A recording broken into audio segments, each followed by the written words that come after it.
So I'm gonna be reading The Physician from my blog today.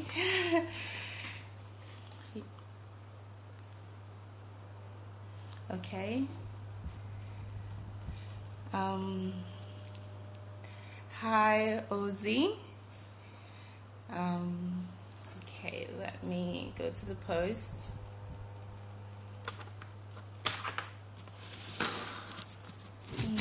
Don't know if you... Okay, I'm reading from a computer. I'm reading from a computer because I'm reading from my website, actually. It's not printed. Hi, Zoe. Welcome. So this is a story I wrote. Let me remember the year. I can't remember the year. It was not long. It was a couple of years ago. I wrote the story. So want to let more people join us before I start.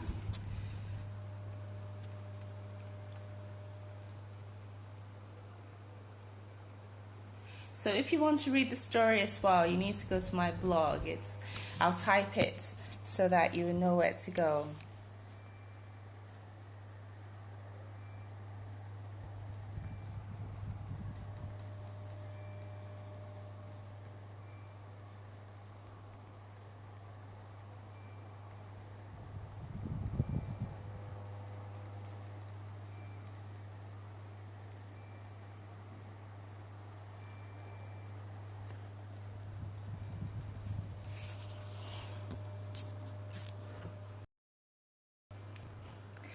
All right, so if you go there, the same page.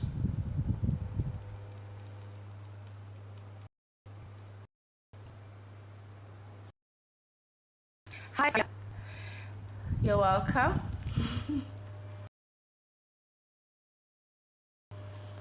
Nancy, Paddy, and Sherry, and Collins. Hello, Tales by Moonlight. Oh yes. Are you hearing me well? Please say yes or A if you're hearing me well.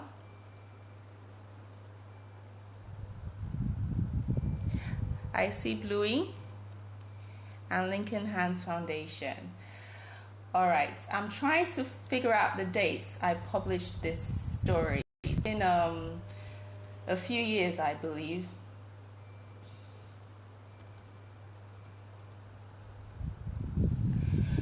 So how did I come about this story? A lot of my stories usually an idea that I get from, I believe God inspires me with these stories, and it can be something maybe I was thinking about, or something maybe I was going through and I was trying to. This is a story. I think at that time I'd been an atheist on my blog, and there were and some of them they were talking about how they didn't need God and how we're so deluded or whatever. And so this idea of the physician, thinking that we are good enough, we don't need God, we are God. The idea of the physician came about, and so I think that was what inspired me to write it. And the original story, I want the original.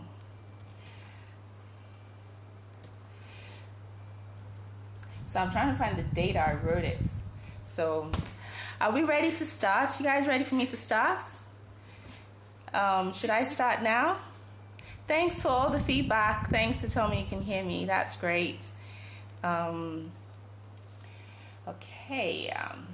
So the original physician was written September 29th, 2015. So that's 2 years ago.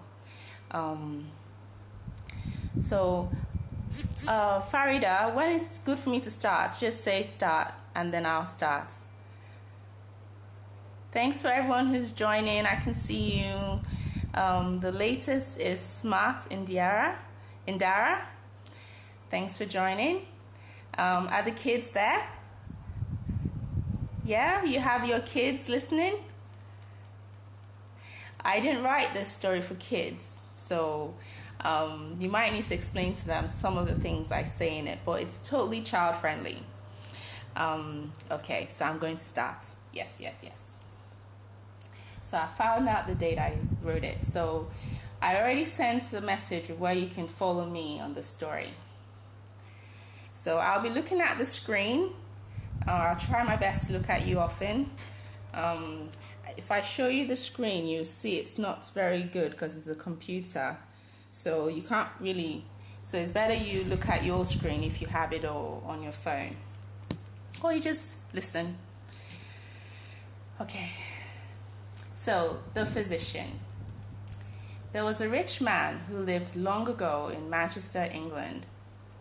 He owned his own land and slaves and had many concubines, in addition to his beautiful wife and 3 gorgeous daughters. "I'm the best above all the rest," thought Dr. Briggs. So that's a picture for the kids.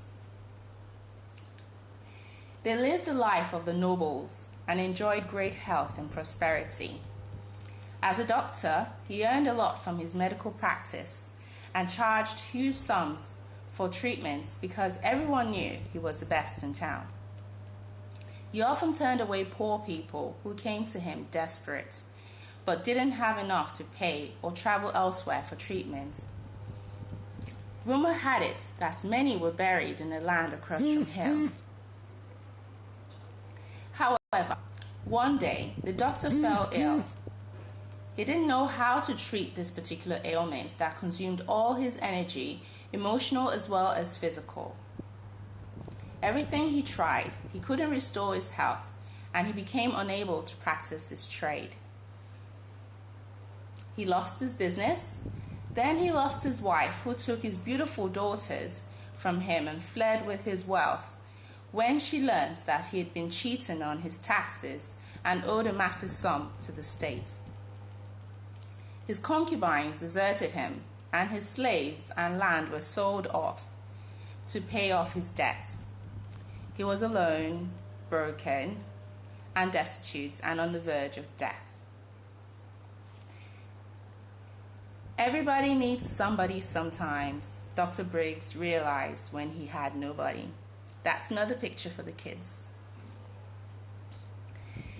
Desperately, he sought for help from other doctors, but those who didn't laugh him to scorn had to admit that they too did not have a cure.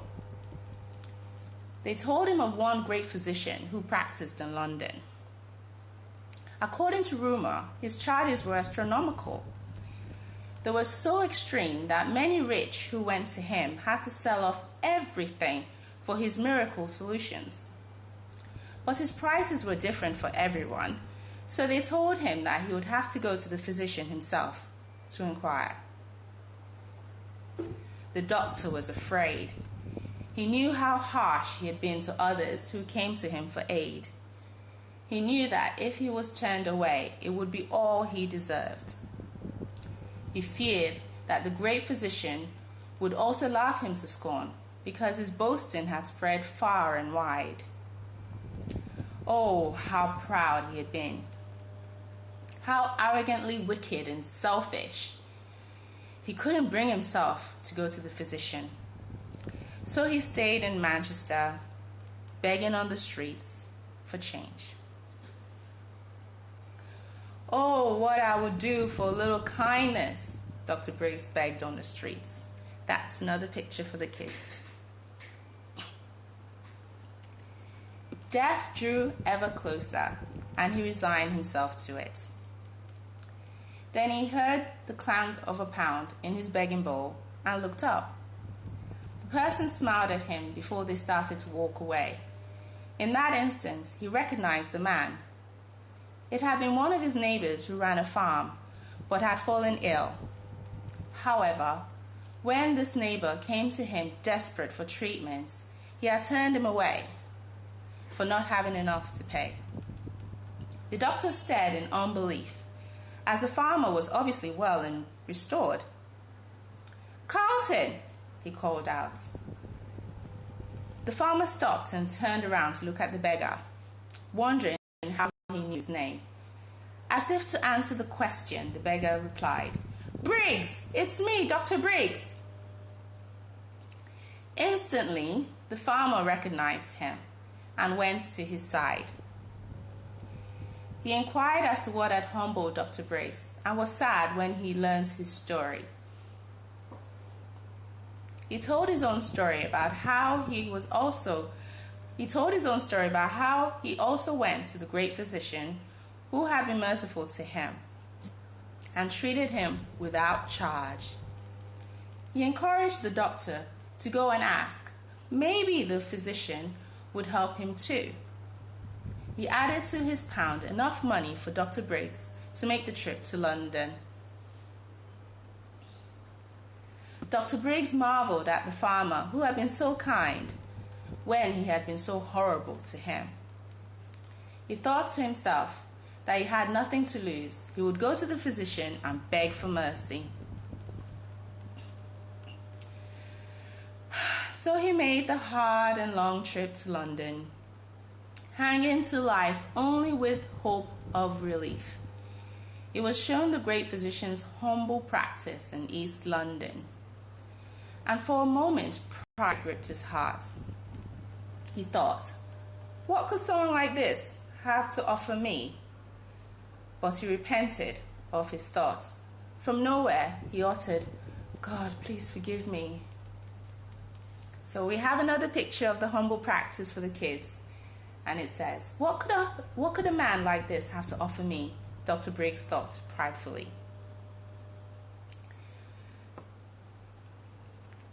That was so strange to him, as he had never professed belief in God before.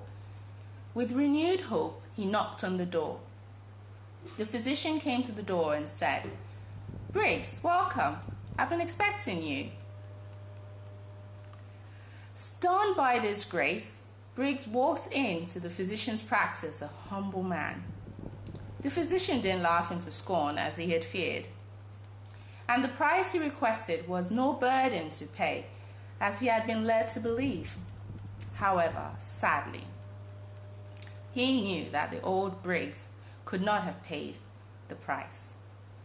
The physician's request was simple.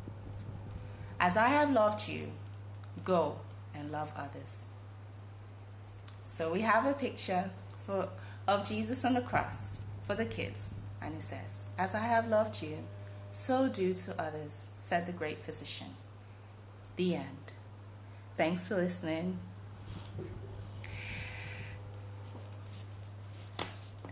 So I think that's it. Farida, do I go now, or are there questions to answer?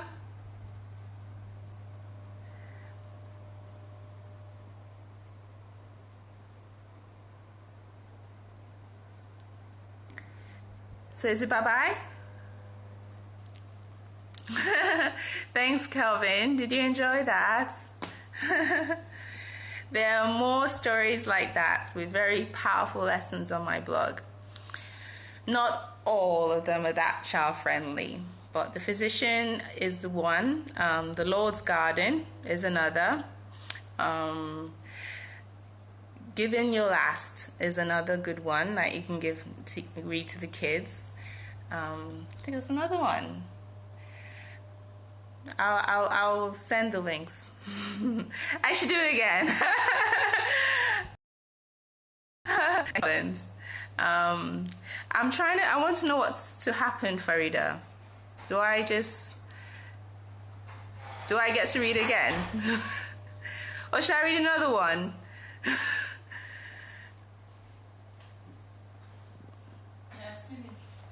Okay, I think that's I've just been told my son finished with his dinner, so he's going to be making a bit of noise soon. So thanks for joining us today. I really love the opportunity, Thank you. I hope you love the story. So for more such stories, go to blog.ufuomaee.org. All right. Good night, guys.